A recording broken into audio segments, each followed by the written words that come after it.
Ingin tambah ilmu dan wawasan Islam meskipun di rumah aja? Yuk like dan follow fanpage terbaru Buya Yahya Official. Sebar seluas-luasnya agar semakin banyak yang mendapatkan manfaatnya.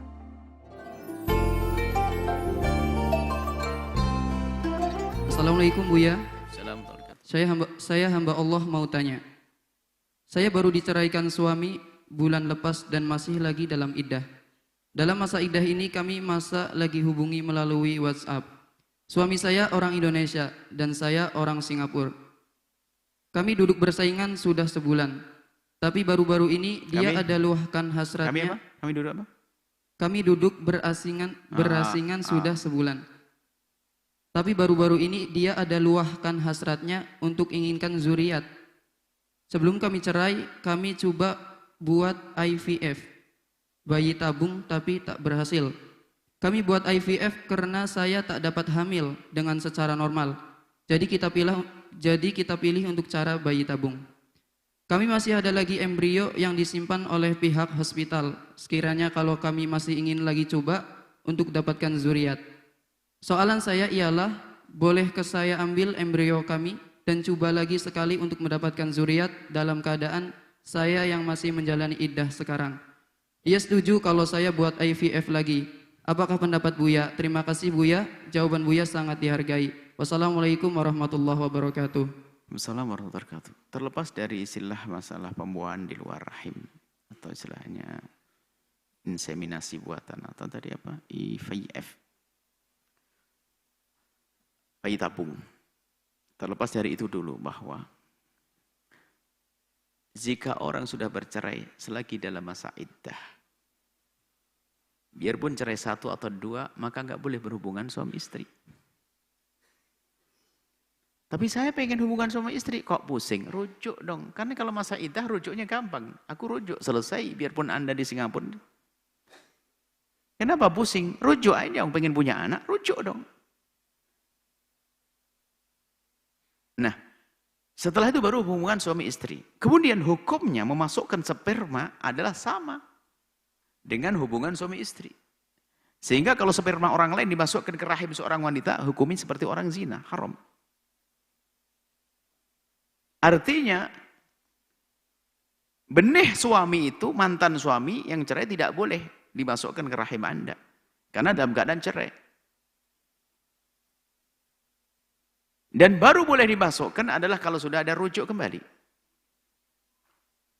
Lah, masalah memasukkan ini babnya beda lagi lah. Sekarang masalah bayi tabung, selesai ini hukumnya.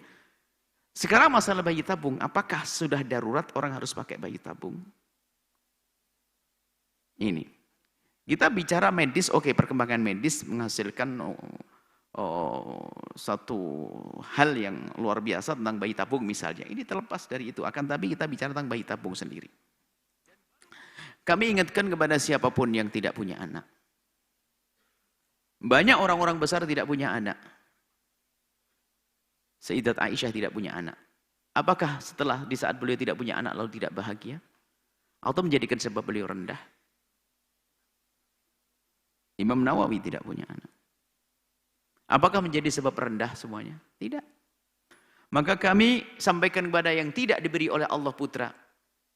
Jangan bersedih kehidupan dunia sesaat. Banyak orang punya anak menjadi masuk neraka.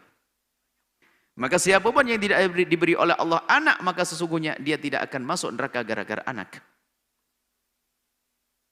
Jadi anak itu di samping dia nikmat, tapi juga amanah. Kalau dia tidak benar ngurusinya, neraka. Maka bagi yang tidak punya anak, serahkan kepada Allah. Dan menghadaplah kepada Allah. Dan jangan berkeluh kesah. Dan yakini bahasanya, Anda sudah yakin bahasanya kehidupan dunia akan berakhir. Bangunlah kehidupan nanti di akhirat lebih sempurna lagi. Seperti yang kita temukan, ada sebagian orang nggak punya anak, lalu ada berkata, saya pengen punya anak, bagaimana? Anak di dunia atau di akhirat? Di dunia kan ya nggak mungkin. Kenapa? Saya sudah umur 50 tahun. Ada perempuan berkata, memang anak dunia nggak mungkin. Bikin anak akhirat lebih banyak lagi. Bagaimana Buya? Ikut jadi anak orang tua asuh, santri-santri nanti. Itu semua akan menjadikan pahala mengalir kepada Anda. Anak akhirat itu puluhan ulama dicetak. Biarpun secara nasab tidak punya anak di dunia, tapi mereka yang dibiayai akan menjadi sebab kemuliaan mereka. Kemuliaan orang tersebut di akhirat. Bukan saja yang tidak punya anak, yang punya anak pun juga dapat. Bukankah itu jadi amal jariah membesarkan orang menjadi ulama Rasulullah SAW? Terpesona. Ini hendaknya harus kita bidik. Bagi siapa yang tidak punya anak berpikir tentang ini. Jangan sampai jangan sampai di saat tidak punya anak menjadi sebab keluh kesah antara suami istri. Atau mungkin saling menyalahkan. Mungkin seorang suami marah karena istrinya adalah tidak bisa dibuahi. Atau mungkin seorang istri akan marah karena suaminya tidak bisa membuahi. Wah, ini ribut terus. Tidak indah semuanya, tidak enak semuanya. Bahkan mungkin harus menggunakan bayi tabung, biaya besar, sukses tidak sukses. Jadi lebih baik serahkan kepada Allah Subhanahu wa taala. Jika Anda tidak punya anak, maka ketahuilah itu anak-anak siap Anda didik. Tapi bukan anak nasab saya. Kalau urusan nasab di dunia berakhir semua dengan kematian kita atau kematian mereka. Kita akan mati dan selesai. Tapi lihat anak akhirat. Kemudian sedikit masalah bayi tabung. Bagaimana hukum bayi tabung? Biasanya dibahas oleh para ustadz sepintas. Bayi tabung jika memang itu adalah dari sperma seorang suami, untuk dibuahi kepada sel telurnya seorang istri, maka itu adalah dibuahi pada seorang istri. Sperma suami, sperma istri dipadukan, dibuahkan. Pembuahannya adalah inseminasinya di luar. Maka ini adalah sah karena suami dan istri. Biasanya hukum disebutkan hanya sepintas begini saja. Pembahasan fikih lebih jauh lagi. Apakah darurat orang harus punya anak? Karena permasalahan nanti di saat harus menempelkan di dinding rahim ini harus pakai upaya melibatkan dokter untuk memasukkan itu semuanya. Dan siapakah bahwa suaminya bisa memasukkannya? Kalau tidak berarti seorang suami akan merelakan istrinya akan dilihat seorang dokter. Laki-laki barangkali. Untuk melihat wilayah yang sangat perlu dijaga itu. Ayo. Apakah rela seorang suami ini? Kemudian di sisi lain, bisakah dijamin kejujuran? Banyak dokter jujur, tapi bisa saja ketemu yang tidak jujur. Kalau jujur, mungkin benar itu sperma suami tersebut. Tapi kalau tidak, seorang dokter hanya menggelar sukses saja, kan sperma suami dibawa ke laboratorium, ternyata apa? Tahu spermanya ini spermanya nggak akan mungkin bisa membuahi, diganti dengan sperma lain keluar jadi anak. Ayo, mungkin atau tidak? Sangat mungkin, wong kita tidak memantau dari awal sampai akhir. Jadi banyak keraguan-keraguan di sini. Wah, dokternya jujur. Bisa jadi dokter jujur, tapi yang tidak jujur juga ada. Dan itu tidak satu orang, bisa saja bermacam-macam tim. Bukan dokter ngambil sendilang bawa ke sana, bisa saja di balik di rentetan ini ada orang yang tidak. Loh, lalu apakah kita menuduh ke dokter? Oh enggak, ini dari segi kemungkinan untuk itu. Apalagi jadi dibuat di negeri misalnya yang tidak penting kejujuran misalnya. Atau tidak percaya kepada Allah Subhanahu wa taala, hanya berpikir tentang prestasi kesuksesan, bahasanya dokter ini telah berhasil dalam bayi tabung begini. Bisa jadi sperma yang sesungguhnya dibuang diganti dengan sperma baru lagi, misalnya. Tapi ingat kita tidak boleh menuduh orang ya.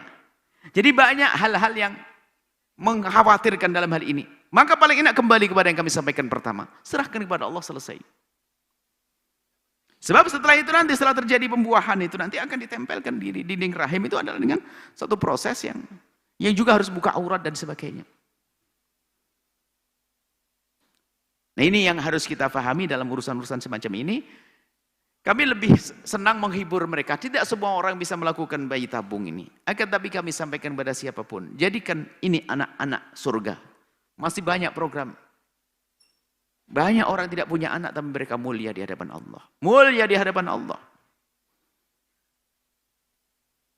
Ya, seperti itu. Jadi kepada siapapun yang tidak punya anak, jangan sampai gara-gara tidak punya gelisah, rumah tangga ribut terus, suami menyalahkan istri, istri menyalahkan suami dan seterusnya. Bahkan di saat ada suami istri tidak punya anak, kami himbau agar tidak usahlah memeriksakan siapa yang mandul dan sebagainya. Kecuali sudah betul-betul siap. Siap untuk apa?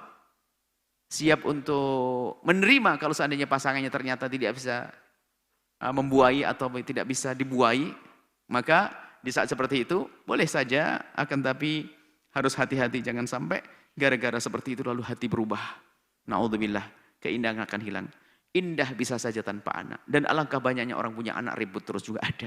Kita ingin bahagia, baik putra punya anak atau tidak. Biarpun kita tetap berdoa, ya Allah berikan padaku dzurriyyah salihah. Tetap.